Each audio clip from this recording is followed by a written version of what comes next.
الحمد لله الحمد لله وكفى وسلام على عباده الذين اصطفى أما بعد فأعوذ بالله من الشيطان الرجيم بسم الله الرحمن الرحيم إذ جاءوكم من فوقكم ومن أسفل منكم وإذ زاغت الأبصار وبلغت القلوب الحناجر وتظنون بالله الظنونا هنالك ابتلي المؤمنون وزلزلوا زلزالا شديدا صدق الله العظيم۔ میرے واجب الاحترام عزیز ساتھیو، جو لوگ یہاں موجود ہیں یا جو لوگ آن لائن موجود ہیں، میں آپ کا شکریہ ادا کرتا ہوں کہ آپ نے اپنے قیمتی وقت میں سے یہ وقت نکالے ہیں اور اس بابرکت نشست کے اندر آپ نے شرکت کی ہے۔ اللہ تعالیٰ آپ کا آنا، بیٹھنا، وقت نکالنا اس کو قبول فرمائے۔ دیکھیے، ماہ شوال ہے یہ، ہماری یہ کوشش تھی کہ ماہ شوال میں جو واقعات پیش آئے ہیں ان واقعات کا تذکرہ کر دیا جائے۔ تو ماہ شوال میں عظیم واقعات میں سے ایک واقعہ غزوہ خندق کا بھی ہے اور غزوہ احزاب کا بھی ہے، لیکن غزوہ خندق، غزوہ احزاب کو شروع کرنے سے پہلے چند باتیں ایسی ہیں جو کہ تمہیدی باتیں ہیں، ان باتوں کا تذکرہ کرنا نہایت لازمی تھا، ضروری تھا۔ آپ ذرا توجہ سے ان باتوں کو سماعت کیجیے۔ ہم اپنی بات کا آغاز یہاں سے کرتے ہیں۔ نبی اکرم صلی اللہ علیہ وسلم مکہ سے ہجرت کر کے جب مدینہ طیبہ کے اندر تشریف لے آئے ہیں تو مدینہ کے اندر 3 بڑے قبیلے تھے اور یہ تینوں قبیلے یہودیوں کے قبیلے تھے۔ ایک کا نام تھا بنو نذیر، دوسرے کا نام تھا بنو قریظہ، تیسرے کا نام تھا بنو قینقاع، اور یہ مالی اعتبار سے بہت مضبوط تھے۔ اب دیکھیے کہ یہ جو بنو قینقاع تھا، یہ تو بازاروں کے اندر ان کی سونے کی دکانیں تھیں، جیولری کا کام کرتے تھے، جیولری، اور اس لحاظ سے بڑے مضبوط تھے۔ اور پورے عرب کے اندر آپ یوں دیکھیں کہ یہ سودی کاروبار کرتے تھے اور کوئی بھی ایسا بڑا اور چھوٹا نہیں تھا، خاص طور پہ مدینہ میں، کہ جو ان کا قرض دار نہ ہو۔ تو ہر ایک کے اوپر سمجھے کہ ان کی فوقیت تھی اور ایک طرح کا ان کا درجہ تھا، آرڈر چلتا تھا ان کا، اور ہر ایک کو سود کے اندر ان لوگوں نے جکڑ رکھا تھا۔ نبی اکرم صلی اللہ علیہ وسلم جب مدینہ میں تشریف لے آئے تو آپ نے ان یہودیوں کو بلایا، تینوں قبیلوں کو بلایا، ان کے سرداروں کو بلایا، آپ نے اسلام کی دعوت دی۔ یہ لوگ نہ مانے، حالانکہ ان کے پاس شواہد موجود تھے، ان کے پاس دلائل موجود تھے۔ آپ صلی اللہ علیہ وسلم کے آمد سے پہلے خود یہ بشارتیں دیا کرتے تھے کہ احمد اور محمد اس کائنات میں آئیں گے اور وہ اللہ کے آخری نبی اور پیغمبر ہوں گے۔ لیکن جب آپ نے اسلام کی دعوت دی، لوگ نہ مانے، بجز چند لوگوں کے، جن میں سے عبداللہ بن سلام تھے رضی اللہ تعالیٰ عنہ۔ تو آپ صلی اللہ علیہ وسلم نے فرمایا چلیں اس طرح کرتے ہیں کہ تم لوگ اپنے مذہب کے اوپر عمل کرو، تم اپنے دین پر عمل کرو، لیکن اگر کوئی مشکل وقت ہمارے اوپر آئے گا تو تم ہمارا ساتھ دو گے، اور کوئی مشکل وقت تمہارے اوپر آئے گا تو سیاسی لحاظ سے ہم تمہارا ساتھ دیں گے۔ تو اس پر ان لوگوں نے کہا کہ ٹھیک ہے، تیار ہو گئے اور اس پر دستخط ہو گئے، معاہدہ ہو گیا، اور وہ معاہدہ دونوں فریقین کے پاس موجود تھا۔ نبی اکرم صلی اللہ علیہ وسلم کا بھی تھوڑا یہ وقت گزرا تھا، تھوڑا یہ عرصہ گزرا تھا، یہ سن 3 ہجری کی بات ہے یہ، کہ آپ صلی اللہ علیہ وسلم بنو قینقاع کے پاس تشریف لے گئے، اور یہ اس وقت بازار کے اندر اپنی دکانوں پر بیٹھے تھے۔ تو آپ صلی اللہ علیہ وسلم نے وہاں پہنچ کر سب کو جمع کیا بازار میں، اور بازار میں کھڑے ہو کر آپ نے خطبہ دیا، اور اس خطبے کے اندر رسول اللہ صلی اللہ علیہ وسلم نے ان کو اسلام کی دعوت کی طرف، ان کو اسلام کی دعوت دی اور توحید کی طرف ان کو بلایا۔ تو یہ بھی فرمایا کہ اگر تم نے میری بات نہ مانی، یعنی توحید کے راستے پر تم نہ آئے اور اسلام کو، میرے مذہب کو تم نے قبول نہ کیا، میری شریعت کو تم نے قبول نہ کیا، تو پھر کہیں ایسا نہ ہو کہ جو بدر کے اندر ان مکہ والوں کے ساتھ ہوا ہے۔ تو اس پر یہ لوگوں کو غصہ آ گیا، اور یہ لوگ یوں سمجھے کہ ایک طرح کے غضب کے اندر آ گئے، اور کہنے لگے کہ اے محمد صلی اللہ علیہ وسلم، وہ مکہ والے تھے جن کو تم نے بدر کے اندر شکست دی ہے، ہم اچھی طریقے سے لڑنا جانتے ہیں، ہم مقابلہ کرنا جانتے ہیں، ہمیں جنگ کرنا اچھی طریقے سے آتا ہے، تو یہ غلط فہمی ہے کہ آپ ہمیں بھی شکست دے دیں گے جس طرح کہ مکہ کے لوگوں کو آپ نے شکست دی ہے۔ اور اس طرح کچھ باتیں کی کہ جس سے ظاہر ہے نبی اکرم صلی اللہ علیہ وسلم کو دھمکیاں بھی دیں، اور اس پر یہ تھا کہ آپ کی گستاخی بھی تھی۔ رسول اللہ صلی اللہ علیہ وسلم وہاں سے واپس جو ہے تشریف لے کر کے آئے، حضرت ابو لبابہ بن عبد المنذر انصاری رضی اللہ عنہ کو بلایا، ان کو بلا کر رسول اللہ صلی اللہ علیہ وسلم نے فرمایا کہ تم یہاں مدینہ کے اندر رہو گے اور ہم لوگ جاتے ہیں اور ان کا جا کر محاصرہ کرتے ہیں بنو قینقاع کا۔ جیسے ان کو پتہ چلا تو یہ سیدھا اپنی دکانوں کو بند کیا، بازاروں کو بند کیا اور اپنے قلعوں کے اندر جا کر گھس گئے اور جا کر دروازے ہر طرف سے بند کر لیے۔ رسول اللہ صلی اللہ علیہ وسلم نے جا کر باہر سے ان کا محاصرہ کر لیا اور ہر طرف سے مسلمانوں نے جا کر ان کے قلعے کو ان کو گھیرا کر لیا۔ اب یہ کتنا دیر اندر بیٹھ سکتے تھے یہ، چنانچہ تھوڑا وقت کے لیے اندر بیٹھے رہے یہ، لیکن یہ ہے کہ جب یہ پریشان ہوئے، کھانے پینے کی چیزیں جو کچھ ان کے اندر موجود تھیں وہ بھی سارے ختم ہو چکے ہیں، بالآخر مجبور ہو گئے اور مجبور ہو کر پھر اپنے قلعوں کو دروازوں کو، تو نبی اکرم صلی اللہ علیہ وسلم نے 16 دن تک تقریباً ان کا محاصرہ جاری رکھا۔ اور یہ کتنی دیر تک اندر بیٹھ سکتے تھے جب یہ لوگ ان کے پاس کھانے کے لیے کچھ نہ رہا اور پریشان ہوئے، بالآخر اپنے قلعوں کا دروازہ کھول دیا۔ نبی اکرم صلی اللہ علیہ وسلم کے ساتھ سامنے آج جی اور ان کی ساری کے ساتھ پیش آنے لگے اور معافی تلافی کرنے لگے۔ چنانچہ نبی اکرم صلی اللہ علیہ وسلم نے پھر بھی رحم کھایا اور آپ نے فرمایا کہ تمہاری معافی اسی کے اندر ہے کہ تم جلدی سے اپنے اس قلعے کو خالی کرو اور یہاں سے تم چلے جاؤ۔ چنانچہ ان سب کو وہاں سے نکال دیا گیا اور آپ نے فرمایا کہ جو حرب و ضرب کا سامان ہوگا وہ تم یہیں پر چھوڑ دو گے، باقی جو کچھ تمہارا ہے مال مویشی ہے وہ تم اپنے بیویاں وغیرہ بچے تو اپنے ساتھ لے جا سکتے ہو۔ تو اس طرح ان کو جلا وطن کر دیا گیا اور ان لوگوں نے مکہ اس کو مدینہ کو چھوڑ دیا اور یہاں سے ہجرت کر کے پھر یہ خیبر کے اندر چلے گئے ہیں۔ تو یہ پہلی بدعہدی تھی کہ جو بنی قینقاع کے لوگوں نے کی۔ آپ دیکھیں گے کہ اسی طرح جیسے وقت آگے بڑھتا رہا تو ایک ایک کر کے سب نے بدعہدی کی تھی نبی اکرم صلی اللہ علیہ وسلم کے ساتھ اور ان سب کو وہاں سے نکال دیا گیا۔ اسی بارے میں قرآن کریم کی آیات نازل ہوئی تھیں، قد کان لکم آیۃ فی فئتین التقطا فئۃ تقاتل فی سبیل اللہ واخری کافرۃ یرونہم مثلیہم رأی العین واللہ یؤید بنصرہ من یشاء ان فی ذلک لعبرۃ لأولی الابصار، کہ تحقیق تمہارے لیے نشانی ہے ان دو جماعتوں میں کہ باہم ایک دوسرے سے لڑی، ایک جماعت کو خدا کی راہ میں قتال کرتی تھی اور دوسری جماعت کافروں کی تھی کہ مسلمانوں کو اپنے سے دو چند دیکھتی تھی۔ کھلی آنکھوں سے اللہ تبارک و تعالی جس کو چاہتے ہیں اپنی امداد سے قوت دیتے ہیں، تحقیق اس میں عبرت ہے اہل بصیرت کے لیے۔ تو یہ بنو قینقاع کے بارے میں یہ آیات جو ہے نازل ہوئی تھی یہ۔ تو اس طرح ان سب کو وہاں سے ان کو نکال دیا گیا اور یہ لوگ وہاں سے نکل کر سیدھا خیبر کے اندر چلے گئے۔ تو یہ بنو قینقاع کا حشر تھا۔ اسی طرح آپ دیکھیں کہ بنو نذیر ایک سال ہی گزرا تھا، سن 3 ہجری کا یہ واقعہ ہے، تو اس سے اگلا سال آیا سن 4 ہجری۔ تو سن 4 ہجری کے اندر دیکھیں کہ نبی اکرم صلی اللہ علیہ وسلم بھی ان کے پاس تشریف لے گئے تھے بنو نذیر کے پاس۔ وہ دراصل واقعہ کچھ اس طرح پیش آیا تھا کہ نبی اکرم صلی اللہ علیہ وسلم کے پاس نجد کا رہنے والا ایک شخص تھا جس کا نام تھا عامر بن مالک ابو برہ۔ آپ صلی اللہ علیہ وسلم کی خدمت کے اندر آیا تو اس نے آ کر کہا کہ یہ کچھ میرے پاس تحفے اور تحائف ہیں، آپ ان کو قبول کر لیجئے۔ آپ نے ان کے تحفے اور تحائف کو رد کر دیا، آپ نے قبول نہ فرمایا۔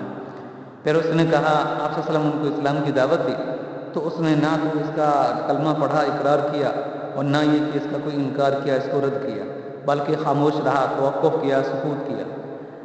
نبی اکرم صلی اللہ علیہ وسلم سے جب وہ رخصت ہونے لگا تو پھر اس نے یوں کہا کہ آپ چند مبلغین کو میرے ساتھ بھیج دیجئے کہ جو وہاں میرے پاس جائیں گے وہاں نجد کے اندر اور وہاں جا کر وہ اپنے دین کی تبلیغ کریں گے۔ تو نبی اکرم صلی اللہ علیہ وسلم نے پہلے تو اس کا انکار فرما دیا، لیکن جب اس نے بار بار اس کا اقرار کیا تو پھر آپ صلی اللہ علیہ وسلم نے 70 صحابہ کرام کو جو کہ قرآن کے حافظ تھے ان کے ساتھ بھیج دیا تھا۔ اور آپ دیکھیے کہ اتنے عظیم لوگ تھے جن کو نبی اکرم صلی اللہ علیہ وسلم نے وہاں تبلیغ کے لیے بھیجا تھا کہ رات کو دن کو لکڑیاں جمع کرتے تھے، لکڑیوں کو جمع کر کے کہ جو لوگ غریب ہوتے تھے ان کے لیے شام کو پھر یہ کھانا ان کے لیے پکاتے تھے، یہ جن کو آل صفا کہتے ہیں، ان کے لیے کھانا تیار کرتے تھے اور اس طرح رات کو ساری رات یہ نماز کے اندر کھڑے رہتے تھے یہ، اور دن کو یہ قرآن پڑھتے رہتے تھے۔ تو رات کو قیام کرتے اور دن کو یہ قرآن کریم کی تلاوت کرتے، رات کو قیام کرتے اور دن کو لکڑی وغیرہ جو ہے جمع کر کے آل صفا کے لیے کھانا تیار کرتے تھے۔ چنانچہ نبی اکرم صلی اللہ علیہ وسلم کو جب اس نے یہ بات کہی تو آپ صلی اللہ علیہ وسلم نے پھر ان کے پاس 70 آدمیوں کو بھیج دیا، اور ان میں سے ایک صحابی کو رسول اللہ صلی اللہ علیہ وسلم نے ان کے اوپر امیر بنا دیا۔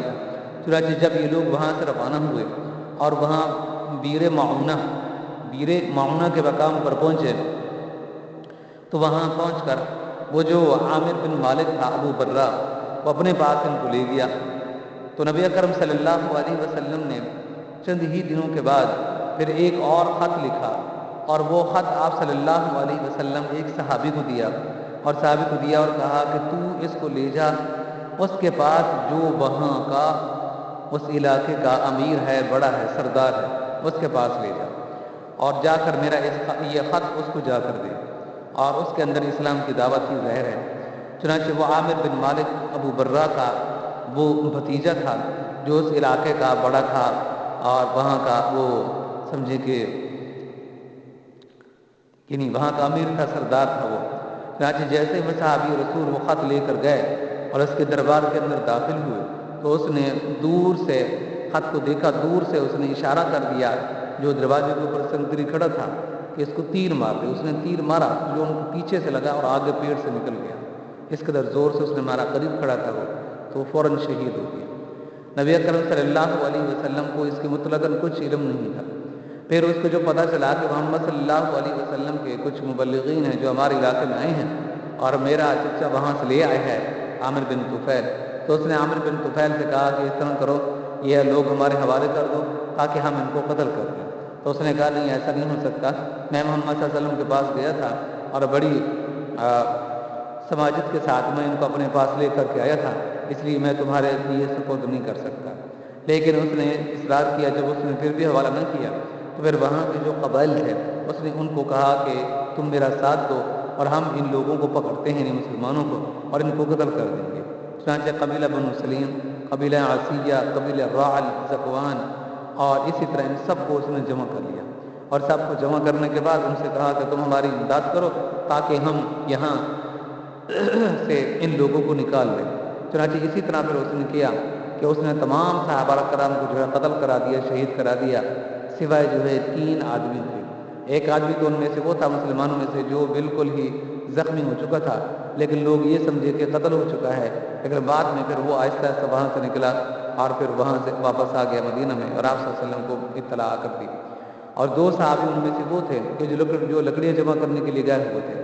چنانچہ وہ وہاں سے واپس آئے، ذرا قریب پہنچے تو اوپر دیکھا کہ وہ کبے اور چڑیاں اور اس طرح پرندے فضا کے اندر اڑ رہے ہیں، تو انہوں نے دیکھا، انہوں نے کہا لگتا ہے کوئی ناگہانی انہونی واقعہ پیش آیا ہے کہ جس کی وجہ سے یہ پرندے اوپر جو ہے یہ گوشت کھانے کے لیے اڑ رہے ہیں۔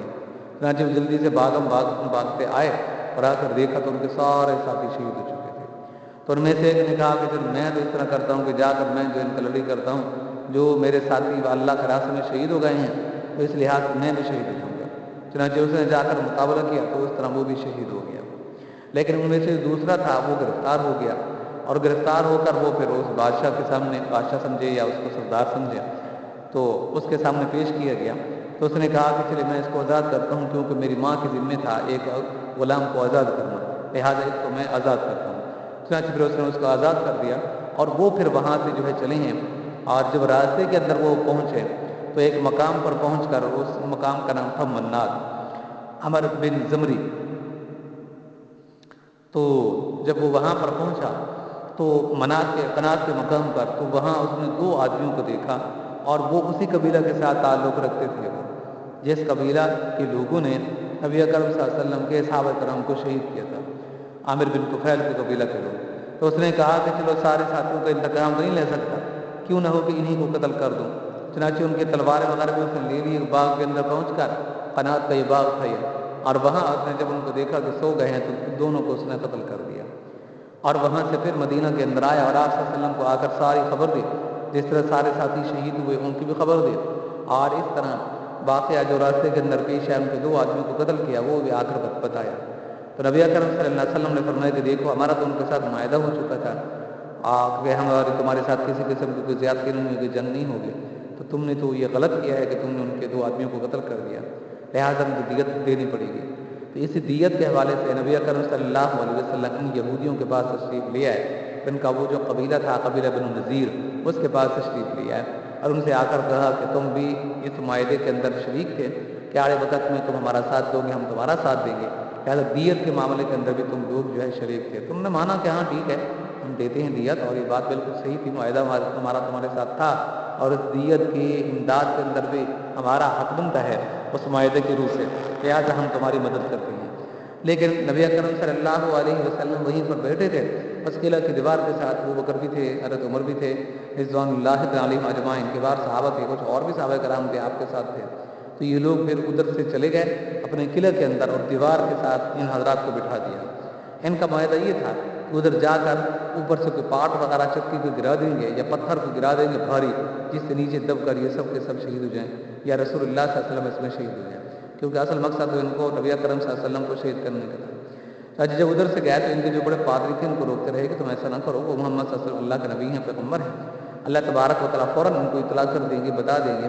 تو اس لحاظ سے یہ تمہارا مقصد بھی ناکام ہو جائے گا اور تمہارے لیے مشکل بھی پڑ جائے گی.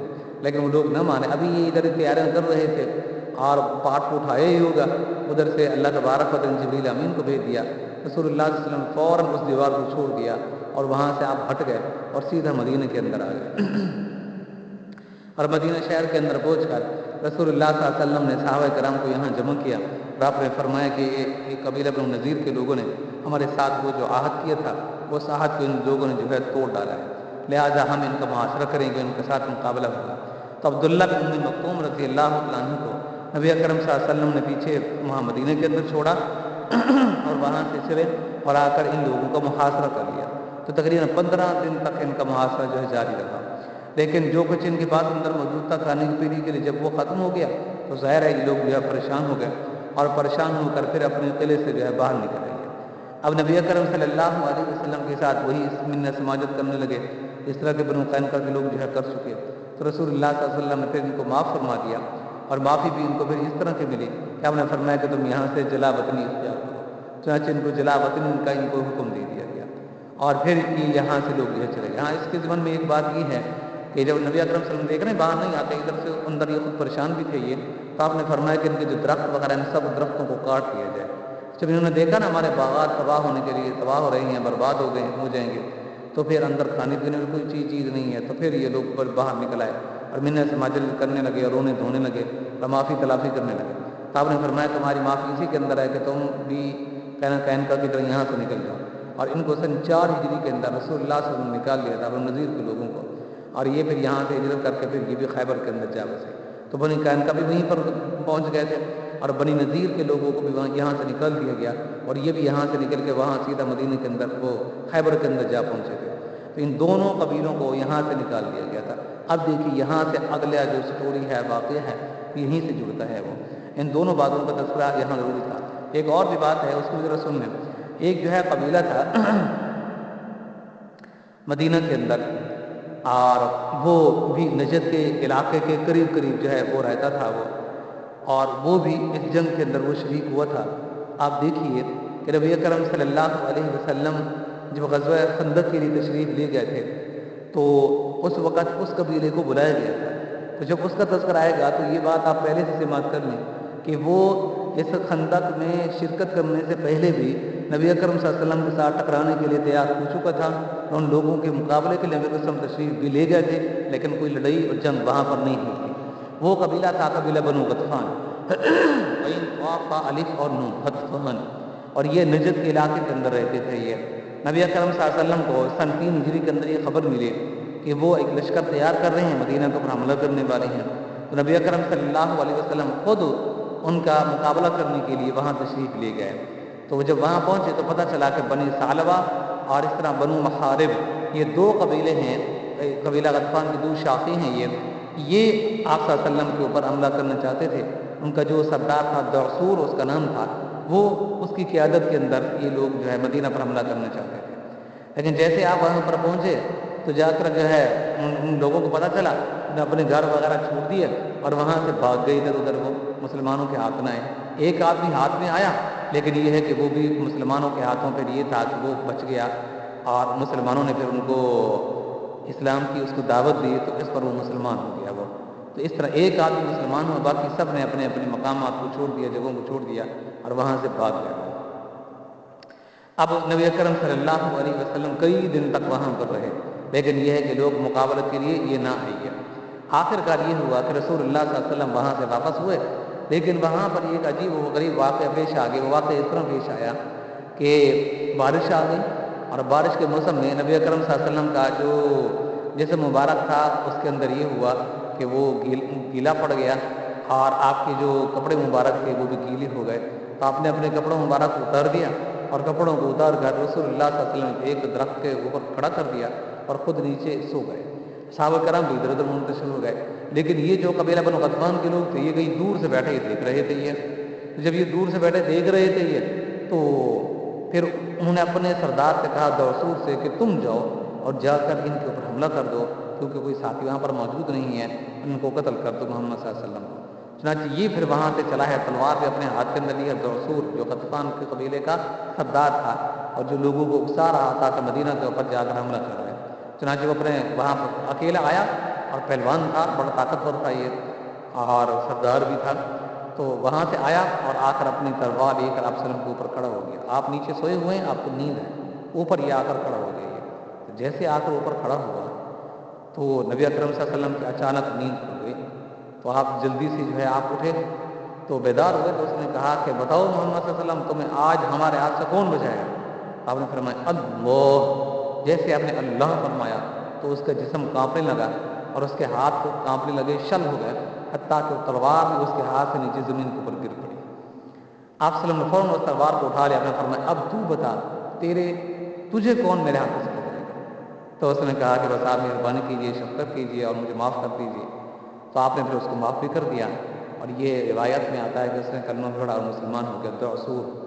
تو یہ ایک مرتبہ جو غطفان کے لوگ تھے مدینہ پر حملے کی کوشش کی تھی، لیکن اللہ تبارک و تعالیٰ کا فضل ہوا، کرم ہوا کہ جس کی بنیاد پر یہ ہوا کہ یہ لوگ جو ہے ان میں سے ان کا جو سردار تھا مسلمان ہو گیا، ایک اور آدمی مسلمان ہو گیا، لیکن وہاں سے ٹاکرا نہیں ہوا. لیکن جب یہ غزوہ خندق کا واقعہ پیش آیا تو آپ آگے چل کر دیکھیں گے تو جس طرح ہوئی ابن اخطب جو قبیلہ بنو نذیر کا سردار تھا، اور یہاں سے پھر وہ منتقل ہو گیا تھا، خیبر میں جلا وطن ہو گیا تھا. تو اس نے سب کو اکٹھا کیا تھا، اس طرح غطفان کے لوگوں کو بھی اپنے ساتھ یہ لے کر کے آئے تھے. جی تو یہ کچھ اسباب تھے غزوہ خندق یا غزوہ احزاب کے. یعنی ان وجوہات کی بنیاد پر غزوہ احزاب یا پھر غزوہ خندق دونوں نام استعمال ہوئے ہیں، پیش آئے ہیں. سب سے پہلے یہ بات کہ اس غزوے کو، اس جنگ کو غزوہ احزاب کیوں کہتے ہیں؟ احزاب حزب کی جمع ہے، اور حزب کہتے ہیں گروہ کو، لشکر کو. چونکہ اس کے اندر کئی گروہ شامل ہوئے تھے، جس میں بنو نذیر بھی تھا، بنو قینقاع بھی تھا، اور اسی طرح بنو قریظہ ان کو بھی اپنے ساتھ ان لوگوں نے ملا لیا تھا، غطفان کے لوگوں کو بھی اپنے ساتھ ملا لیا تھا. مشرکین مکہ وہ بھی آ گئے. پھر مشرکین مکہ ارد گرد کے ان کے قریب کے جو وہاں کے قبائل تھے انہوں نے ان کو ساتھ ملا لیا تھا. تو یہ کوئی ایک گروہ نہیں تھا، یہ کوئی ایک فوج نہیں تھی، بلکہ کئی فوجیں تھیں، کئی گروہ تھے، اور اس طرح مدینہ کے اوپر یہ لوگ چڑھ آئے. تو حزب کی جمع احزاب آتی ہے، اس لیے اس غزوہ کو غزوہ احزاب کہا گیا ہے. اب آپ دیکھیں کہ اس غزوہ احزاب میں جو شروعات ہوئی ہے وہ کچھ اس طرح ہوئی ہے کہ اس غزوہ احزاب میں یہ جو حیی ابن اخطب تھا، قبیلہ بنو نذیر کا سردار تھا یہ، اور ان کو مدینہ سے ان کو نکالا گیا تھا ان کی شرارتوں کی وجہ سے. جب یہ خیبر کے اندر پہنچا تو وہاں خیبر کے اندر پہنچ کر اس نے 10 آدمیوں کو مزید اپنے ساتھ لیا، اور پھر یہ مکہ کے اندر پہنچے، اور مکہ میں پہنچ کر ابو سفیان سے ملاقات کی اور اس سے کہا کہ یہ ہم نے منصوبہ بنایا ہے، پلان بنائے ہیں، لہذا اس میں آپ ہمارے ساتھ شریک ہوں. اور اس طرح ایک ہی فوج بنائیں گے جو کہ مشترکہ فوج ہوگی، اور پھر یکبارگی مدینہ کے اوپر حملہ کر دیں گے اور مسلمانوں کو بالکل مٹا کر کے رکھ دیں گے، جس سے ان کا نام و نشان بھی نہیں رہے گا اور ہمیشہ ہمیشہ کے لیے نیست و نابود کر دیتے ہیں۔ پہلے تو ابو سفیان بات نہیں مان رہا تھا، لیکن یہ ہے کہ جب اس نے ان کو تسلیاں دیں اور اپنی تیاریوں کے بارے میں اپنا جوش اور جذبہ ان کو دکھایا، بالآخر وہ بھی مان گیا، تیار ہو گیا۔ پھر یہی قافلہ غطفان کے اندر پہنچا، اور غطفان کے اندر جو وہاں غطفان کی شاخیں تھی، یہ قبائل تھی، ان کے پاس پہنچے اور ان سے جا کر کہا کہ دیکھو، خیبر کے اندر سے جو کھجوروں کی ہم کو آمد ہوگی وہ ساری کی ساری ہم تم کو دے دیں گے، لہذا تم اس جنگ میں ہمارا ساتھ دو اور ہمارے ساتھ چلو۔ چنانچہ وہ اس لالچ کے اندر آ گئے اور غطفان کے لوگ بھی آپ کے ساتھ شامل ہو گئے، یعنی یہی ابن اخطب کے ساتھ شریک ہو گئے۔ اور ابھی آپ سماعت کر چکے ہیں کہ غطفان پر نبی اکرم صلی اللہ علیہ وسلم نے چڑھائی کی تھی جب ان کی دھمکیاں آ رہی تھی مدینہ میں، لیکن یہ لوگ بھاگ گئے تھے۔ آپ صلی اللہ علیہ وسلم 1 مہینہ تک وہاں رہے، پھر وہاں سے واپس لوٹ آئے تھے۔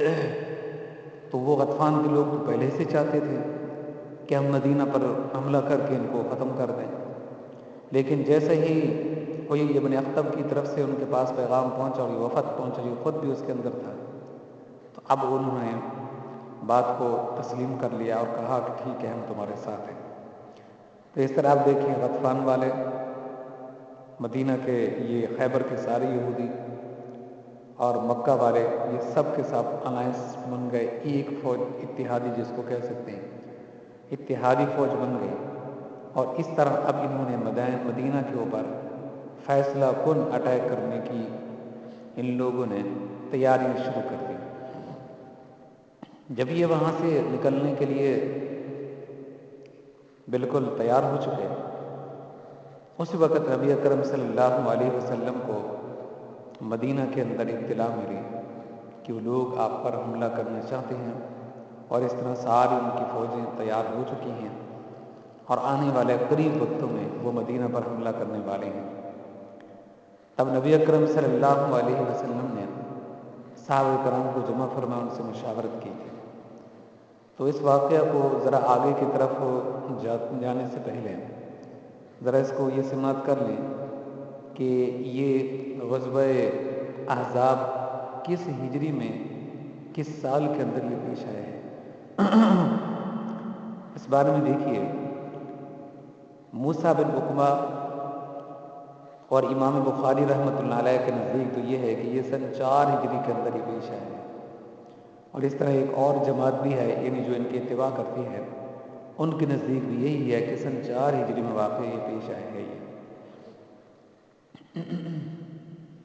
ان کے پاس دلیل یہ ہے کہ عبداللہ بن عمر رضی اللہ تعالیٰ عنہ سن 3 ہجری میں غزوہ احد کے اندر یہ پیش کیے گئے تھے، اور یہ خود کہتے تھے کہ اس وقت میری عمر 14 سال کی تھی۔ آپ صلی اللہ علیہ وسلم نے بچہ کہہ کر ہم کو واپس کر دیا تھا کہ تم اس جنگ میں شریک نہ ہو، اس لیے کہ یہ لڑائی بڑوں کی ہوتی ہے اور ابھی تم چھوٹے ہو، بچے ہو، لہذا تم اس میں شرکت نہیں کر سکتے۔ تو کم عمری کی وجہ سے اور خود ان کے بیان کے مطابق 14 سال ان کی عمر تھی، ان کو رد کر دیا گیا تھا۔ تو کہا کہ جب غزوہ خندق پیش آیا تو اس وقت یہ پھر اس جنگ کے اندر شریک ہوئے تھے۔ آپ سر نے اجازت مانگی، آپ نے اجازت دے دی، تو پھر یہ اس میں شریک ہوئے ہیں یہ۔ تو اس لحاظ سے معلوم ہوا کہ سن 3 ہجری کے اندر ان کی عمر اس وقت 14 سال تھی۔ پھر یہ خود بتاتے ہیں کہ غزوہ خندق کے اندر میں پیش ہوا تو اس وقت میری عمر 15 سال کی تھی، آپ نے اجازت دے دی۔ اب یہ کنفرم ہو گیا کہ ان کی عمر اس وقت 15 سال تھی، اور 15 سال تبھی بنتی ہے کہ جب یہ غزوہ سن 4 ہجری کے اندر پیش آیا ہو، کیونکہ 3 میں 14 سال تھی، 4 ہجری میں 15 سال ان کی عمر تھی، لہذا اس قوی دلیل کی بنیاد پر وہ سن 4 ہجری کے بارے میں کہتے ہیں کہ واقعہ سن 4 ہجری میں پیش آیا، لیکن جمہور جو محققین ہیں، سمجھے کہ محدثین ہیں، مورخین ہیں اور سیرت نگار ہیں، ان سب کے نزدیک یہ ہے کہ یہ غزوہ پیش آئے ہے سن 5 ہجری میں۔ ان کی دلیل کیا ہے؟ ان کی جو دلیل ہے، سب سے بڑی دلیل وہ یہ ہے کہ ابو سفیان نے سن 3 ہجری میں جب غزوہ احد کے مقام پر آیا اور غزوہ احد پیش آیا اور وہاں سے ناکام ہو کر جب یہ لوگ واپس ہونے لگے تھے، تب ابو سفیان نے بلند آواز سے کہا تھا کہ محمد صلی اللہ علیہ وسلم کو کہہ دو کہ آئندہ سال ہم لوگ پھر بدر کے مقام پر آئیں گے اور وہاں آ کر لڑائی کریں گے، جنگ کریں گے۔ آپ صلی اللہ علیہ وسلم نے فرمایا کہ ہاں، ہمیں منظور ہے۔ ابو سفیان وہاں سے چلا گیا تھا اور واپس چلا گیا تھا کہاں؟ مکہ میں۔ آپ صلی اللہ علیہ وسلم جب اگلا سال آیا تو اسی موقع پر، اسی وقت میں آپ صلی اللہ علیہ وسلم صحابہ کی جمعیت کو لے کر وہاں بدر کے مقام پر پہنچ گئے تھے۔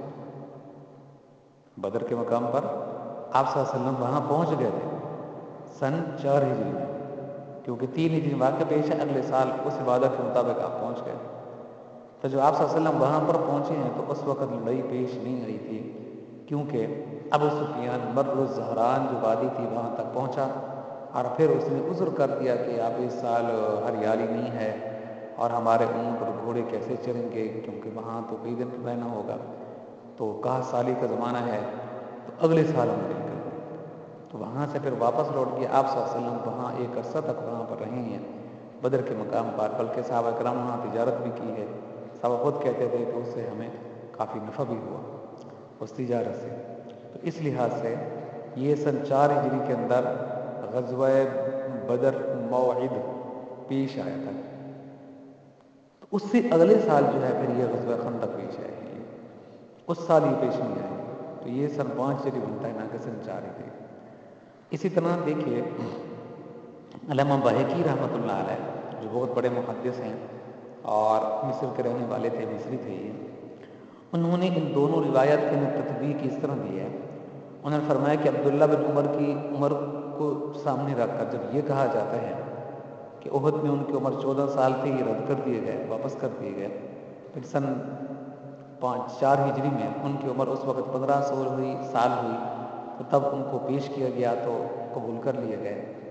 فرمایا کہ دیکھو یہ کوئی لازمی نہیں ہے کہ ہو سکتا ہے کہ عبداللہ بن عمر کی اس وقت عمر غزوہ احد کے موقع پر بالکل لاسٹ ہو، ان کی 14 سال کی عمر بالکل لاسٹ ہو، آخر کی ہو۔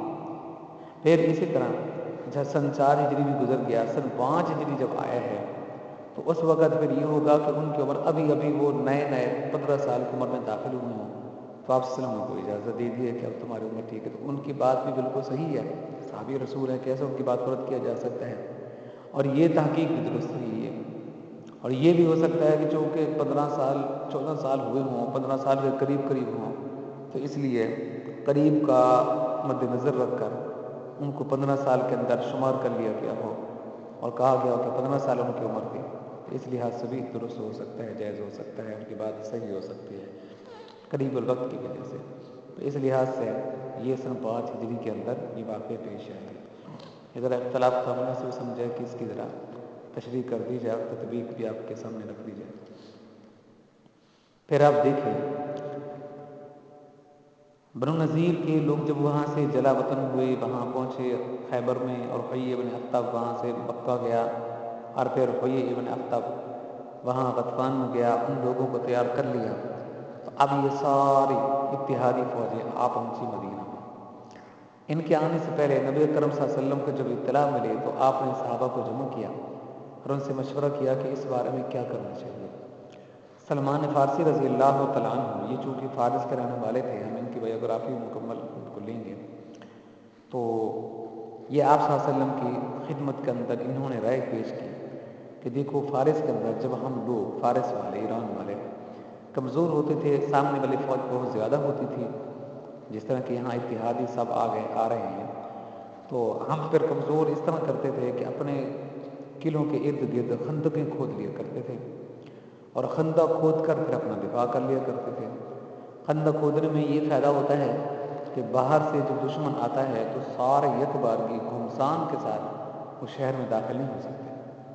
ہاں اگر کچھ جماعتیں اس خندق کو پار کر کے آ بھی جائیں گی تو وہ چھوٹے چھوٹے گروہ ہوں گے یا وہ فردن فردن ہوں گے، تو ان کو سنبھالنا آسان ہوتا ہے۔ تو صحابہ کرام نے جب یہ رائے سنی، آپ صلی اللہ علیہ وسلم نے سنی، تو ان کو بہت پسند آئی کہ یہ بات تو بالکل صحیح کر رہی ہے، بہت اچھی اس کی رائے ہے۔ تو سب نے اس کو پھر اپنا لیا۔ نبی اکرم صلی اللہ علیہ وسلم نے صحابہ کرام کو حکم دے دیا کہ اب تم خندق کھودو۔ دیکھو ہر طرف سے یہ پہاڑوں کا ایک سلسلہ تھا جو مدینہ منورہ کو گھیرے ہوا تھا، لیکن شمالی جو جانب تھی وہاں سے تھوڑا سا حصہ تھا، وہ سمجھے کافی حصہ تھا، لیکن اگر پورے شہر کو مد نظر رکھا جائے تو اس لحاظ سے تھوڑا سا حصہ بنتا تھا شمالی جانب کہ جہاں سے راستہ تھا مدینہ میں داخل ہونے کا۔ اور یہ مکہ والے اتحادی جو فوجیں آ رہی تھی، انہوں نے بھی اسی راستے کو اختیار کرتے ہوئے مدینہ شہر میں داخل ہونا تھا۔ تو اس طرف سے نبی اکرم صلی اللہ علیہ وسلم نے خندق کھودنے کا صحابہ کرام کو حکم دے دیا۔ اب صحابہ کرام جو ہے خندق کھودنے کے اندر لگ گئے، اور ظاہر ہے کہ اس زمانے کے اندر خندق کھودنا کیونکہ آسان کام نہیں تھا یہ، اور بالکل سردیوں کا زمانہ تھا، اور سردیوں کے اندر سے بھوک بھی زیادہ لگتی ہے، اور ان کے پاس کچھ کھانے کے لیے کوئی خاص ایسی جو ہے فراوانی نہیں تھی۔ برحال یہ ہے کہ اپنے پیٹوں کے اوپر پتھر باندھ کر ان حضرات نے خندقیں کھودی ہیں۔ ایک صحابی نے نبی اکرم صلی اللہ علیہ وسلم کو اپنا پیٹ دکھایا، کہا یا رسول اللہ علیہ وسلم دیکھیے یہ ایک میں نے پتھر یہاں باندھ رکھا ہے پیٹ کے ساتھ۔ یہ پتھر پیٹ کے ساتھ اس زمان سے باندھتے تھے کہ اس سے پھر یہ جو پیچھے والی کمر ہے یہ سیدھی رہتی ہے، اگر پتھر سامنے سے بندھا ہوا اور آدمی کام کاج بھی کر سکتا ہے۔ اگر یہ بالکل پیٹ خالی ہو اور کوئی بوجھ نہ ہو تو پھر یہ کمر جلدی جھک جاتی ہے، تھک بھی جاتی ہے۔ تو دراصل کمر کو مضبوط کرنے کے لیے پیٹ کے اوپر پتھر باندھے جاتے تھے۔ تو آپ صلی اللہ علیہ وسلم نے پھر اپنا ذرا کپڑا اوپر کی طرف اٹھا لیا، شکم مبارک کو ظاہر کیا، آپ نے فرمایا دیکھا میں نے 2 پتھر باندھ رکھے ہیں۔ تو اس سے آپ اندازہ لگا سکتے ہیں کہ صحابہ کرام نے کن کن مشکل حالات کا سامنا کیا ہے۔ اب یہ جو خندق کھودی گئی تھی یہ لمبائی کے اندر 50 فٹ تھی، اور اسی طرح چوڑائی کے اندر بلکہ یہ لمبائی جو تھی یہ 50 کلومیٹر بنتی ہے یہ، اور اسی طرح 10 فٹ بنے گا، 50 فٹ لمبائی کے اندر تھی اور 10 فٹ یہ چوڑائی کے اندر تھی اور 5 فٹ یہ گہرائی کے اندر تھی۔ بہرحال یہ جو تعداد ہے تعدد یہ مختلف بھی بتایا گیا ہے، بعضوں نے کچھ کم زیادہ بھی بتلائے۔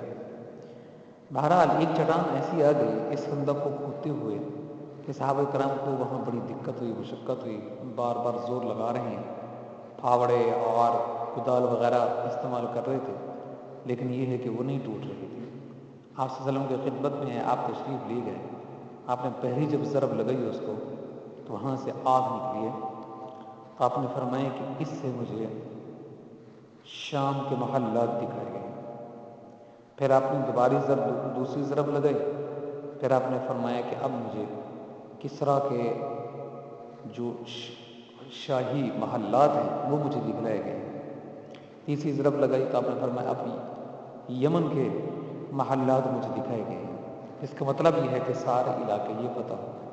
اب منافقین چونکہ اس وقت مسلمانوں کے ساتھ ملے ہوئے تھے تو وہ بھی اس کے اندر کھڑے تھے، وہ انہوں نے جب دیکھا تو آپس کے اندر ہنسی کرنے لگے کہ دیکھو ابھی تو یہ مکہ والے آئے ہیں اور چھوٹی سی فوج ہے یہ تو یہی نہیں سمجھی جا رہی، ان کے لیے خندقوں کا بندوبست کیا جا رہا ہے، جبکہ یہ کہتے ہیں کہ میں کیسر و کسرا کے اوپر حکومت کروں گا میں۔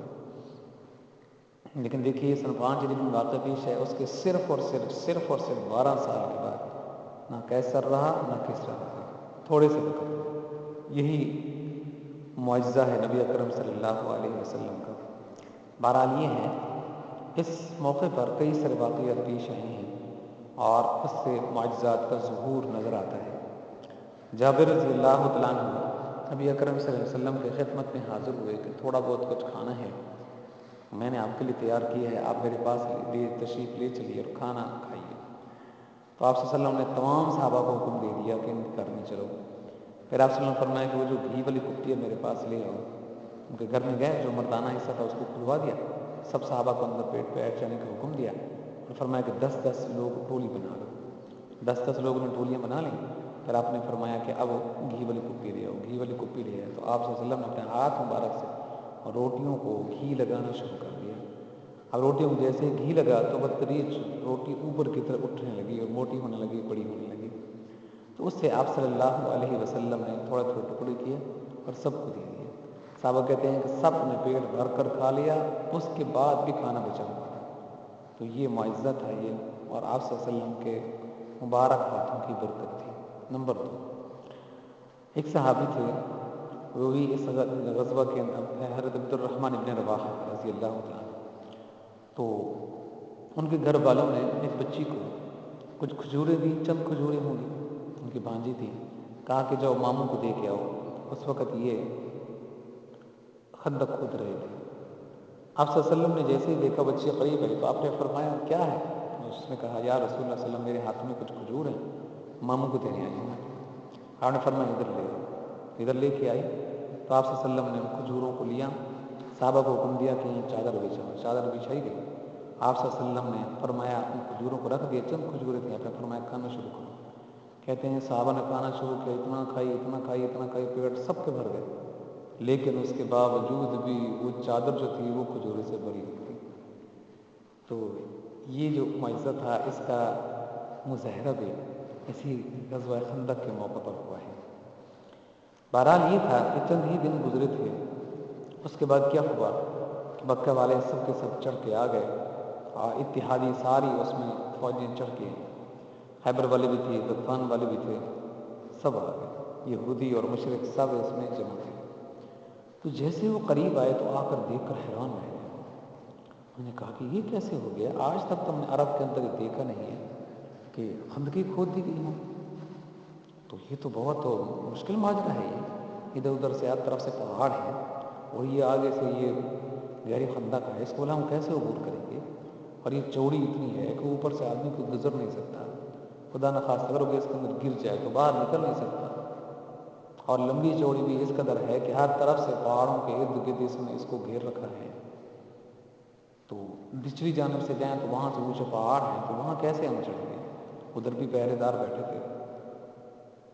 تو پھر ادھر انہوں نے ڈیرے ڈال دیے. چلے دیکھتے ہیں کتنا عرصہ تک کے اندر محصور رہتے ہیں یہ. بہرحال یہ تھا کہ ایک عرصہ تک یہ لوگ یہاں پر بیٹھے رہے تھے اس سفیان وغیرہ.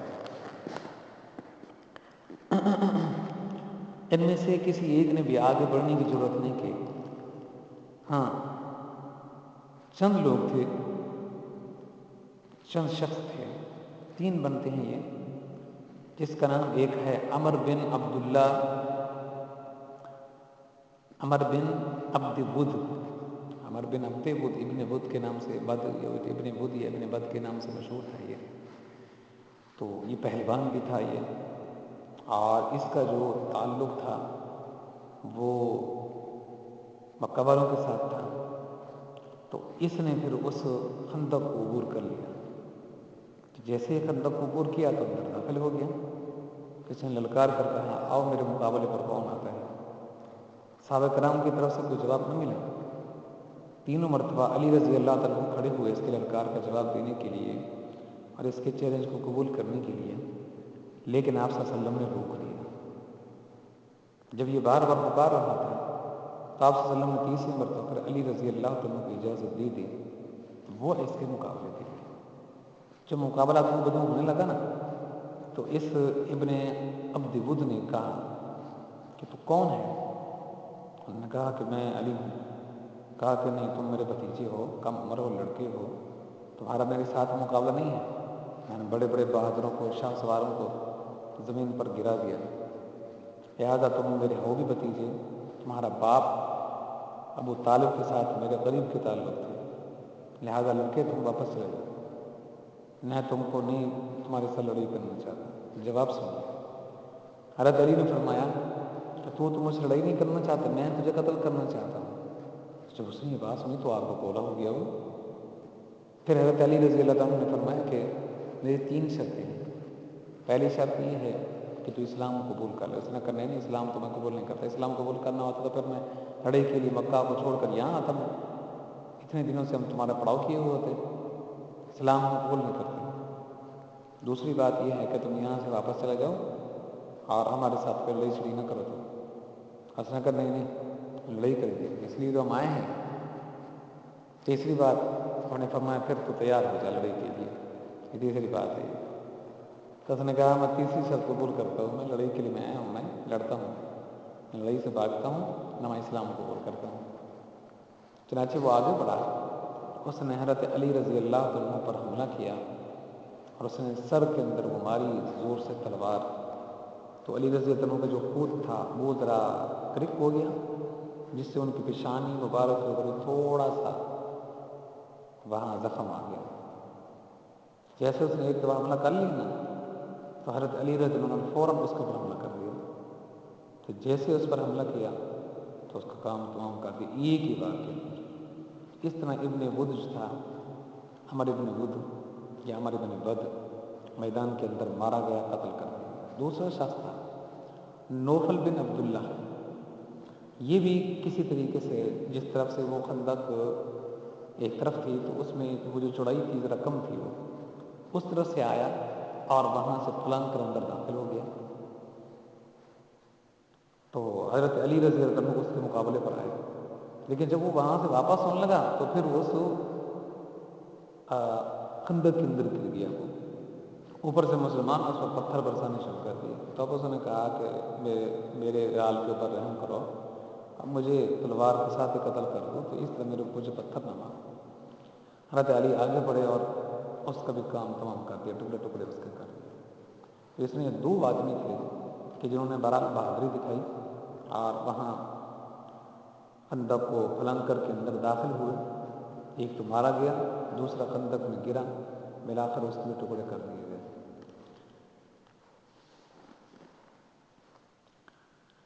اب کئی دن گزر گئے تھے، یہ محاصرہ اسی طرح کا جاری تھا۔ پھر اب دیکھیں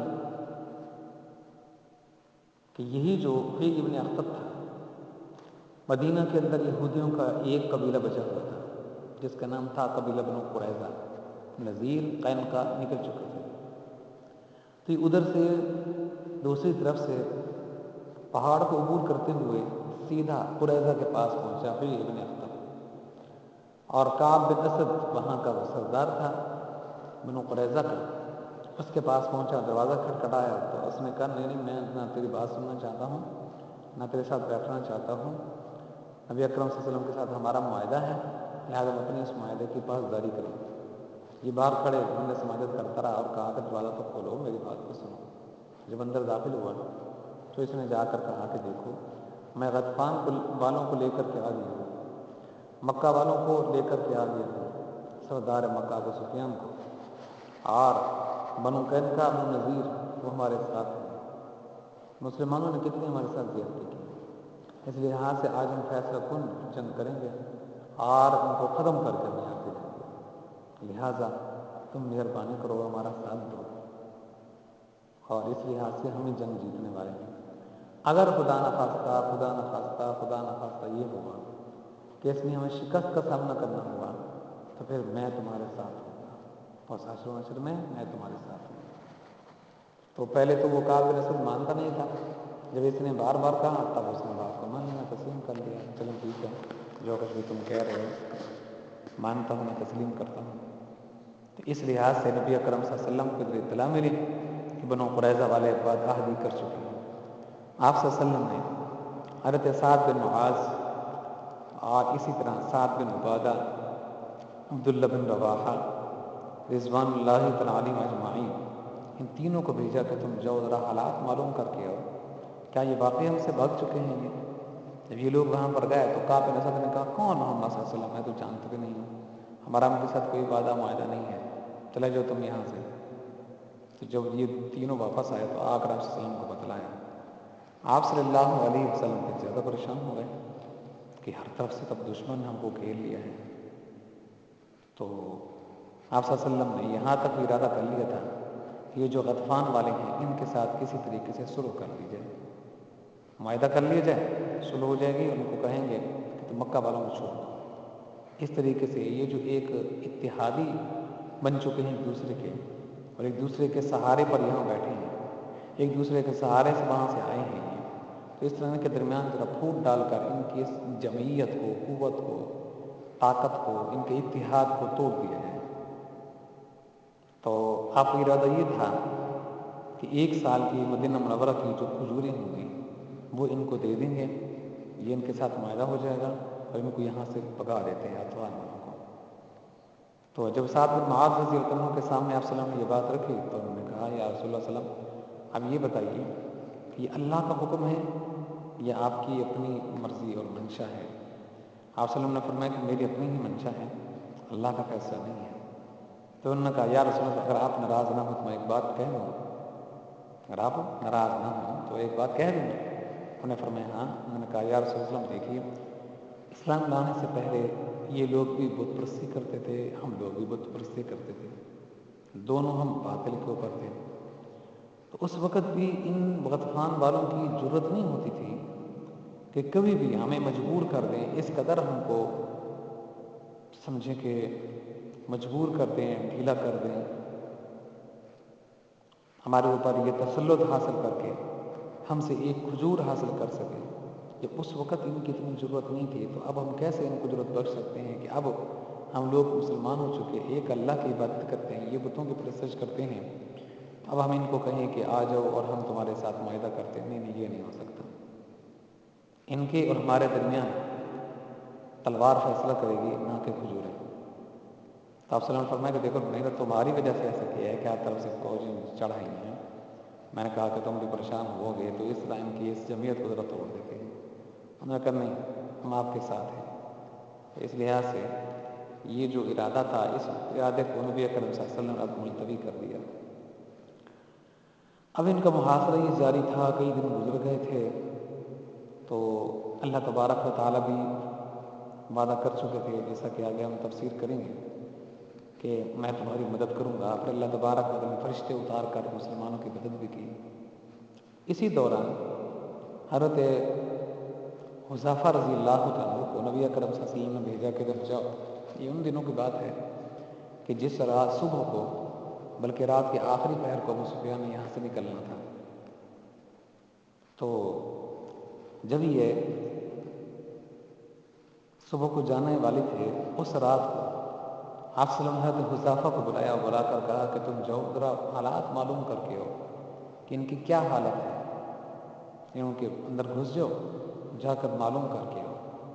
یہ کہتے ہیں کہ میں وہاں گیا تو میں نے وہاں دیکھا ابو سفیان کہہ رہا تھا کہ بس یہاں سے چلتے ہیں، بس ہمارے مویشی جو ہیں اس آندھی کے اندر اڑ رہے ہیں، دیگچے ہماری اڑ رہی ہیں، ہمارے خیمے اڑ گئے ہیں، کیونکہ اللہ تبارک و تعالیٰ نے مسلمانوں کی نصرت و مدد اس طرح کی تھی کہ آسمانوں سے اللہ تبارک و تعالیٰ نے فرشتوں کو بھیج دیا اور ادھر آندھی کا بندوبست کر دیا، جس آندھی نے ان کو بالکل تباہ کر کے رکھ دیا تھا۔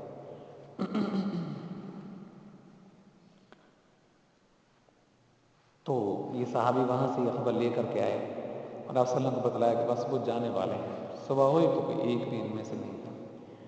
لیکن یہاں دیکھیے جب یہ آندھی بھی نہیں آئی تھی اس سے پہلے ایک صحابی تھے حضرت نعیم بھی پڑھ سکتے ہیں یا پھر اکثر جگہ پہ نعیم دیکھنے میں ہے، نعیم بن مسعود اشجعی، قبیلہ غطفان کے ساتھ ان کا تعلق تھا۔ اس وقت آئے اور کہا کہ میں کلمہ پڑھتا ہوں، مسلمان ہوں، تو مسلمان ہو گئے۔ پھر کہا یا رسول اللہ صلی اللہ علیہ وسلم آپ مجھے بتلائیے میں آپ کی کیسے مدد کر سکتا ہوں؟ آپ نے فرمایا کہ یہ ہے کہ ایسا منصوبہ پلان بناؤ کہ جس سے یہ لوگ رفع دفع ہو جائیں۔ تو انہوں نے کہا کہ چلے میں پلان منصوبہ بناتا ہوں۔ میں نے منصوبہ یہ بنایا کہ ان کو کسی طریقے سے جدا جدا کر دیا جائے، ان کی اتحاد کو توڑ دیا جائے۔ تو سب سے پہلے نعیم گئے، وہ جو قریظہ کا قبیلہ تھا ان کے پاس، ان سے جا کر کہا کہ دیکھو یہ جو مکہ والے ہیں بس یہ جانے والے ہیں، یہ اگر یہ چلے گئے تمہاری غداری کا نبی کرم صلی اللہ علیہ وسلم کو علم ہو چکا ہے اور نبی کرم صلی اللہ علیہ وسلم اور صحابہ کرام تمہیں نہیں چھوڑیں گے، تم سے انتقام لیں گے اور اچھی طریقے سے انتقام لیں گے، لہذا تم اس طرح کرو کہ ابو سفیان سے کہو کہ اگر تو یہاں رہنا چاہتا ہے، ہمارا تو حلیف بننا چاہتا ہے، تو 10 آدمی تو ہمیں بطور اس گواہی کے پیش کر کہ تو ان 10 آدمیوں کو جب دے گا تو یہ اس بات کی علامت ہوں گے کہ تو جو ہمارے ساتھ معاہدہ کر چکا ہے اس معاہدے کے اندر تو پکا ہے۔ تو اس سے پتہ چل جائے گا اگر یہ دیتے ہیں 10 آدمی تو باقی یہاں رہتے ہیں، اگر نہیں رہتے جس طرح کہ سن رہے ہیں کہ جانے والے ہیں پیچھے تمہاری خیر نہیں ہے، تو اس کا مطلب یہ ہے کہ یہ اس معاہدے کے اندر وہ ختم ہو چکے ہیں، معاہدہ ان کا ختم ہو چکا ہے تمہارے ساتھ، اور ان کو نہ بتانا۔ ابو سفیان وغیرہ یہ کہہ کر وہاں سے ادھر آئے ابو سفیان کے قافلے میں، ابو سفیان کو بلا ایک طرف لے گئے، کہا کہ ابو سفیان یہ جو قریظہ والے ہیں تمہارے ساتھ جو معاہدہ کر چکے تھے اس معاہدے کو توڑ چکے ہیں، یہ نبی اکرم صلی اللہ علیہ وسلم کے پاس ان لوگوں نے پیغام بھیجا ہے، آپ نے فرمایا کہ نہیں میں سن چکا ہوں تم ہمارے ساتھ معاہدہ توڑ چکے ہو اور ابو سفیان کے ساتھ تم معاہدہ کر چکے ہو۔ تو انہوں نے کہا کہ نہیں ایسی بات نہیں ہے۔ تو مسلمانوں کی طرف سے پھر یہ بات آئی کہ تم پھر اس طرح کرو کہ ابو سفیان کے لشکر میں سے 10 آدمی ہمارے حوالے کر دو، تو پھر ہم سمجھ جائیں گے کہ واقعی تمہارا ان کے ساتھ کوئی معاہدہ نہیں ہے، ہمارے ساتھ تو اس لحاظ سے یہ 10 آدمی آپ سے مانگیں گے، پھر مسلمانوں کے حوالے کریں گے، ظاہر ہے ان کے سر قلم کر دیں گے، تو خیال رکھنا 10 آدمی تم نے ان کو نہیں دینے۔ تو سفیان بھی توقع ہو گیا اس پر، تھوڑی سی دیر گزری تھی قریظہ والوں کی طرف سے آدمی آ گئے، تو اس نے آ کر کہا کہ وہ 10 آدمی دو، پھر ہم مانیں گے کہ تو واقعی تم اپنی بات میں صداقت رکھتے ہو، سچے ہو، معاہدہ ہمارا میں تمہارا ہے۔ تو سفیان نے دل میں سوچا کہ بات تو ٹھیک ہے، وہ 10 آدمی مانگنے کے لیے بھی آ گئے، اس کا مطلب یہ ہے کہ مسلمانوں کے حوالے کر دیں گے، ان کو قتل کر دیں گے، اسے کرنا نہیں 10 آدمی میں نے حوالے کرتا۔ جب قریظہ والوں کے پاس خبر تھا انہوں نے کہا دیکھو بات تو ٹھیک ہے، اگر یہ واقعی ہمارے ساتھ معاہدہ کر چکے تھے، پکے تھے معاہدہ میں، 10 آدمی ہمارے حوالے کرتے نا، کیوں نہیں کیا؟ تو اس طرح آپس کے ان کے اندر جو پھوٹ پڑ گئی ان کی۔ تو ابو سفیان ادھر رات کو آندھی آ گئی، ابو سفیان ادھر سے بدظن ہو چکا تھا، بددل ہو چکا تھا، تو اس نے پھر ساری فوج کو کوچ کا حکم دے دیا۔ تو جب صبح کا وقت ہوا آپ صلی اللہ علیہ وسلم نے وہاں نماز پڑھی صبح کی، پھر اس کے بعد دیکھا تو کوئی ایک بھی خیمہ نظر نہ آیا، راتوں رات یہ سارے لوگ وہاں سے نکل کھڑے ہو گئے۔ کفار میں سے اس میں 3 آدمی قتل ہوئے، مسلمانوں میں سے 6 آدمی اس میں شہید ہوئے۔ ان کا ایک تھا آدمی نوفل بن عبداللہ اور عمر بن عبد ود اور منیحہ بن عبید، مسلمانوں میں سے 6 آدمی جو شہید ہوئے، سعد بن معاذ، انس بن اویس، عبداللہ بن سہل، طفیل بن نعمان، ثعلبہ بن عتبہ عنبر بلکہ، اور کعب بن زید، رضوان اللہ تعالیٰ علیہم اجمعین، یہ مسلمانوں کی طرف سے یہ شہید ہوئے اس جنگ میں۔ نبی اکرم صلی اللہ علیہ وسلم صحابہ کرام کو لے کر وہاں سے ابھی واپس ہوئے تھے، نماز ظہر آپ صلی اللہ علیہ وسلم نے پڑھی، تو اتنے میں حضرت جبریل امین آ گئے، کہا یا رسول اللہ صلی اللہ علیہ وسلم آپ یہاں بیٹھے ہیں اور ابھی تک فرشتوں نے جو اسلحہ پہنا تھا، تیاری کی تھی جنگ کی، انہوں نے ابھی تک کوئی اسلحہ نہیں اتارا، اللہ کا حکم ہے جلدی قریظہ والوں کے پاس چلیں۔ یعنی وہ قریظہ والے جو وہاں مدینہ کے اندر بیٹھے تھے، مسلمانوں کے قریب قریب بیٹھے تھے، اور انہوں نے بدعہدی کی تھی، یہ تو نعیم نے ان کو آگے پیچھے ذرا کیا، باتیں لگائی، تو اس سے پھر وہ ایک دوسرے سے جدا ہوئے، یہ تو معاہدہ توڑ چکے تھے، صاحب جواب بھی دے چکے تھے۔ تو آپ صلی اللہ علیہ وسلم نے پھر صحابہ کرام کو حکم دے دیا کہ جلدی کرو، عصر کی نماز تم نے وہاں پڑھنی ہے قریظہ میں، لیکن جلدی پہنچو۔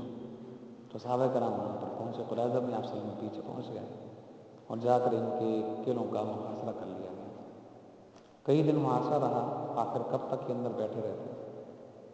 تو ان کا جو سردار تھا کعب بن اسد، اس نے آخری دنوں میں جب وہ تھک گیا، ہار گیا، ان کے سامنے رائے رکھی، اس نے کہا میری پہلی رائے یہ ہے کہ ہم اپنی بیویوں کو بچوں کو قتل کر دیں، پھر مسلمانوں کے اوپر ٹوٹ پڑیں، اور اگر ہم کو شکست ہو گئی تو بیوی بچوں کا پیچھے ہمیں کوئی خیال نہ ہوگا، کوئی غم نہ ہوگا، اور اگر یہ ہوا کہ اگر ہم فاتح ہوئے اور جنگ جیت گئے تو اس میں پھر یہ ہوگا کہ نئی شادیاں کر لیں گے عورتیں، اور بہت ساری نیا نکاح کر کے بچے بھی ہو جائیں گے، بیوی بھی آ جائیں گی۔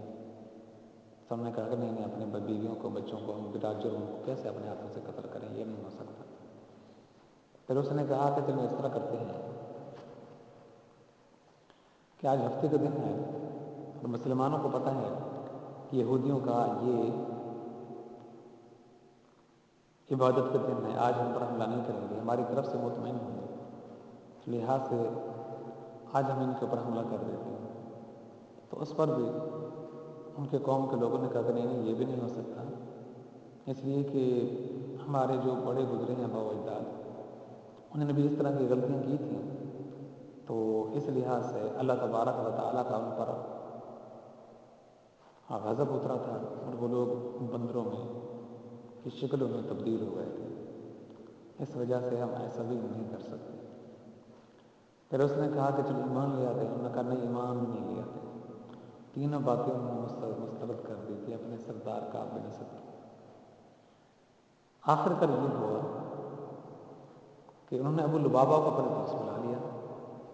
ابو لبابہ اندر چلے گئے اور جا کر ان سے پوچھا، سارے ان کے مرد اور عورتیں بچے رونے لگے، ابو لبابہ کو اور طرف سے گھیر لیا۔ تو ان کا جو سردار تھا اس نے کہا کہ اگر ہم نبی اکرم صلی اللہ علیہ وسلم کی شرائط کو مان لیں تو آپ کی کیا رائے ہے؟ تو ابو لبابہ نے پھر ساری باتوں کا جواب ایک ہی دیا، اشارہ کر کے کہا کہ تمہارے لیے نبی اکرم صلی اللہ علیہ وسلم کا ایک ہی فیصلہ ہے، گردن کی طرف اشارہ کر کے چھری کا اشارہ کیا، بس تمہاری گردن اتار دی جائے گی۔ یہ بات کہی، پھر فوراً دل کے اندر تنبیہ ہوئی، اوہو یہ تو میں راز پاش کر بیٹھا ہوں۔ وہاں سے اٹھے اور مسجد نبوی کے ستون کے ساتھ اپنے آپ کو باندھ دیا، کہا کہ جب تک نبی اکرم صلی اللہ علیہ وسلم مجھے نہیں کھولیں گے اس وقت تک میں یہاں سے نہیں جاؤں گا۔ آپ صلی اللہ علیہ وسلم کو پتہ چلا، آپ نے فرمایا کہ اگر اس وقت میرے پاس آ جاتا تو پھر میں اللہ تبارک و تعالیٰ سے اس کے لیے مغفرت چاہتا تو اور بخشش کی دعا کرتا۔ اگر یہ اس نے اپنے آپ کو خود ہی مسجد نبوی کے ستون کے ساتھ باندھ دیا ہے تو اللہ تبارک و تعالیٰ ہی اس کا فیصلہ فرمائیں گے، میں اب کوئی فیصلہ نہیں کرتا۔ چنانچہ یہ کئی دن تک اپنے آپ کو وہاں باندھے رکھے۔ ادھر بنی قریظہ کا معاملہ بھی ختم ہو گیا تو پھر اللہ تبارک و تعالیٰ نے قرآن کریم اتارا نازل فرمایا اور ان کو کہا گیا کہ اب تمہاری برات نازل ہو چکی ہے، لہٰذا تم اپنے آپ کو چھوڑو۔ پھر نے کہا نہیں، جب تک نبی اکرم صلی اللہ علیہ وسلم مجھے نہیں کھولیں گے اس وقت میں کھڑا رہوں گا۔ تو یہ آپ کے ساتھ انتہا درجے کی عقیدت کی محبت تھی۔ چنانچہ آپ صلی اللہ علیہ وسلم کی نماز پہ جب وہاں سے گزر ہوا تو آپ نے جا کر پھر ان کو وہ جو بندے ہوئے تھے ان کے ہاتھ وغیرہ خود ہی باندھ رکھا تھا، تو آپ نے پھر وہ رسیوں کو کھولا تو مبارک دیا، اپنے ساتھ لے گیا اور مسجد نبوی کے اندر نماز پڑھنے کے لیے۔ تو یہاں کے جو کعب بن اسد تھا اور دیگر جو ان کے سردار تھے انہوں نے کہا کہ ہم نبی اکرم صلی اللہ علیہ وسلم کے فیصلے کو تو البتہ نہیں مانتے، اس میں یہ ہے کہ جو سعد بن معاذ ہیں ان کے ساتھ ہمارے تعلقات تھے پرانے، چونکہ ان کا تعلق حضرت اوس کے ساتھ تھا اور اوس کے سردار تھے یہ، تو جو وہ فیصلہ کر دیں گے ہمیں منظور ہوگا۔ تو اتفاق ایسا ہوا کہ اس وقت نبی اکرم صلی اللہ علیہ وسلم کے ساتھ سعد بن معاذ نہیں، ان کو گھٹنے کے اندر تیر لگا تھا اسی غزوہ خندق میں، تو پھر مسجد نبوی کے قریب وہاں انہوں نے اپنا خیمہ لگا لیا تھا، وہی خیمے ہی کے اندر رہتے تھے یہ، اور خون ان کا سارا دن بہتا رہتا تھا۔ تو صحابہ کرام وہاں سے آئے اور ان کو ایک دراز گوشت کے اوپر سوار کر کے آپ صلی اللہ علیہ وسلم کی خدمت پہ لے گئے، پھر وہاں سے سیدھے یہ پہنچے بنو قریظہ کے پاس۔ تو ان کے جو سردار تھا اس نے کہا کہ جو فیصلہ تم کر دو گے وہ ہمیں منظور ہوگا۔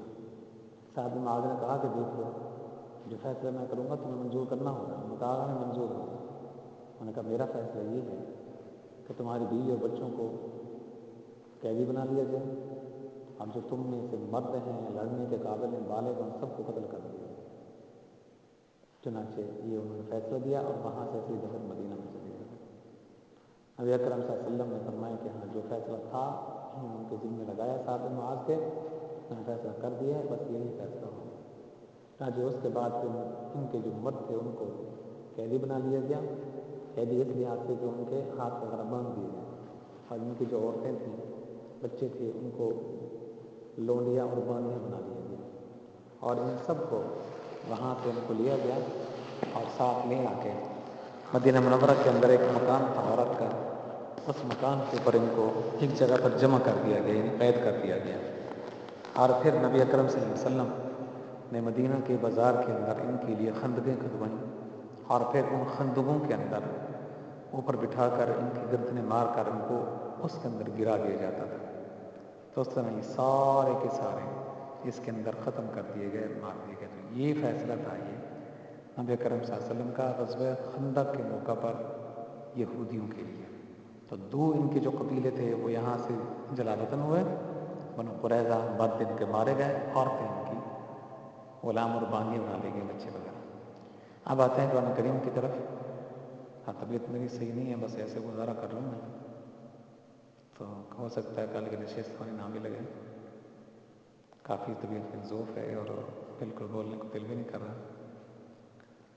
دیکھیے یا ایھا الذین آمنوا اذکروا، یہ سورہ احزاب ہے، آیت نمبر 9 ہے. یا ایھا الذین آمنوا اذکروا نعمت اللہ علیکم اذ جاءتکم جنود فارسلنا علیہم ریحا وجنودا لم تروها وکان اللہ بما تعملون بصیرا. ایمان والو، اللہ تعالیٰ نے جو آسمان جو احسان تم پر کیا اسے یاد کرو، جبکہ تمہارے مقابلے کو فوجوں پر فوجیں آئیں. پھر ہم نے ان پر تیز دھند آندھی اور ایسے لشکر بھیجے جنہیں تم نے دیکھا ہی نہیں.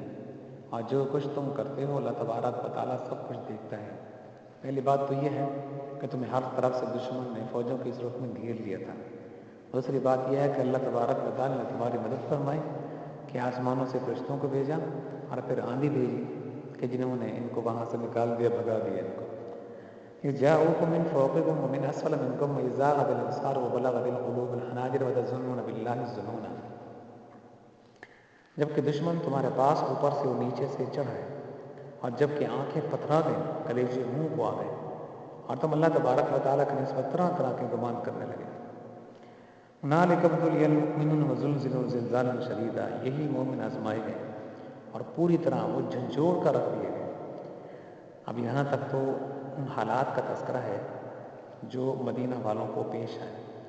آگے منافقین کا تذکرہ کرتے ہوئے اللہ تبارک و تعالیٰ فرماتے ہیں وَإِذْ يَقُولُ الْمُنَافِقُونَ وَالَّذِينَ فِي قُلُوبِهِم مَّرَضٌ مَّا وَعَدَنَا اللَّهُ وَرَسُولُهُ إِلَّا غُرُورًا.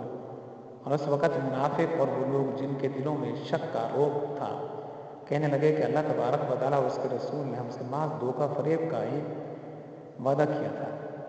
وَإِذْ قَالَتْ طَائِفَةٌ مِّنْهُمْ يَا أَهْلَ يَثْرِبَ لَا مُقَامَ لَكُمْ فَارْجِعُوا وَيَسْتَأْذِنُ فَرِيقٌ مِّنْهُمُ النَّبِيَّ يَقُولُونَ إِنَّ بُيُوتَنَا عَوْرَةٌ وَمَا هِيَ بِعَوْرَةٍ إِن يُرِيدُونَ إِلَّا فِرَارًا. انہی کی ایک جماعت نے ہانک لگائی کہ اے مدینہ والو، تمہارے لیے ٹھکانہ نہیں، چلو لوٹ چلو. ان کی ایک اور جماعت یہ کہہ کر نبی اکرم صلی اللہ علیہ وسلم سے اجازت مانگنے لگے کہ ہمارے گھر غیر محفوظ ہیں. حالانکہ وہ کھلے ہوئے اور غیر محفوظ نہ تھے، لیکن ان کا پختہ ارادہ باغ کھڑے ہونے کا تھا، یعنی منافقین کا. ترجمے سے محض بات واضح ہے. لو دخلت علیہم من اقطارها ثم سئلوا الفتنة لآتوها وما تلبثوا بها إلا يسيرا. اور اگر مدینہ کے اطراف سے ان پر لشکر داخل کیے جاتے پھر ان سے فتنہ طلب کیا جاتا تو یہ ضرور اسے برپا کر دیتے اور نہ لڑتے مگر تھوڑی مدت. وَلَقَدْ كَانُوا عَاهَدُوا اللَّهَ مِنْ قَبْلُ لَا يُوَلُّونَ الْأَدْبَارَ وَكَانَ عَهْدُ اللَّهِ مَسْئُولًا. اس سے پہلے تو انہوں نے اللہ سے عہد کیا تھا کہ پیٹھ نہ پھریں گے. اللہ تبارک و تعالیٰ سے کیے ہوئے وعدہ کی بعض فرص ضرور ہوگی. قُلْ لَنْ يَنْفَعَكُمُ الْفِرَارُ إِنْ فَرَرْتُم مِّنَ الْمَوْتِ وَالْقَتْلِ وَإِذًا لَّا تُمَتَّعُونَ إِلَّا قَلِيلًا. کہہ دیجئے کہ گو تم موت سے یا خوف قتل سے بھاگو تو یہ بھاگنا تمہیں کچھ بھی کام نہ آئے گا، اور اس وقت تم بہت ہی کم فائدہ اٹھاؤ گے. قُلْ مَنْ ذَا الَّذِي يَعْصِمُكُم مِّنَ اللَّهِ إِنْ أَرَادَ بِكُمْ سُوءًا أَوْ أَرَادَ بِكُمْ رَحْمَةً وَلَا يَجِدُونَ لَهُم مِّن دُونِ اللَّهِ وَلِيًّا وَلَا نَصِيرًا. پوچھیے تو اگر اللہ تبارک و تعالیٰ تمہیں کوئی برائی پہنچانا چاہے یا تم پر کوئی فضل کرنا چاہے تو کون ہے جو تمہیں بچا سکے یا تم سے روک سکے؟ اپنے لیے بجز اللہ کے نہ کوئی حمایتی پائیں گے نہ کوئی مددگار. قد يعلم الله المعوقين منكم والقائلين لإخوانهم هلم إلينا ولا يأتون البأس إلا قليلا. اللہ تبارک و تعالیٰ تم میں سے انہیں بخوبی جانتا ہے جو دوسروں کو روکتے ہیں، اپنے بھائی بندوں سے کہتے ہیں کہ ہمارے پاس چلے آؤ، اور کبھی کبھی لڑائی میں آ جاتے ہیں. أشحة عليكم فإذا جاء الخوف رأيتهم ينظرون إليك تدور أعينهم كالذي يغشى عليه من الموت فإذا ذهب الخوف سلقوكم بألسنة حداد أشحة على الخير أولئك لم يؤمنوا فأحبط الله أعمالهم وکان ذلک علی اللہ یسیرا، تمہاری مدد میں پورے بخیل ہیں۔ پھر جب خوف و دہشت موقع آ جائے تو آپ انہیں دیکھیں گے کہ آپ کی طرف نظریں جما دیتے ہیں، ان کی آنکھیں اس طرح گھومتی ہیں جیسے اس شخص کی جس پر موت کی ہی شکاری ہو۔ پھر جب خوف جاتا رہتا ہے تو تم پر اپنی تیز زبانوں سے بڑی باتیں بناتے ہیں، مال کے بڑی ہی ریس ہیں، ایمان لائے ہی نہیں۔ اللہ تبارک و تعالیٰ کے تمام اعمال نابود کر دیے ہیں۔ اللہ تبارک و تعالیٰ پر یہ بہت ہی آسان ہے۔ یحسبون الاحزاب لم یذهبوا وان یأتی الاحزاب ودوا لو انهم بادون فی الاعراب یسألون عن انبائکم ولو کانوا فیکم ما قاتلوا الا قلیلا، سمجھتے ہیں کہ اب تک لشکر چلے نہیں گئے، اگر فوجیں جا جائیں تو تمنائیں کرتے ہیں کہ کاش وہ صحرا میں بادی نشینوں کے ساتھ ہوتے کہ تمہاری خبریں دریافت کرتے، اگر وہ تم میں موجود ہوتے تو بھی کیا نہ لڑتے مگر برائے نام۔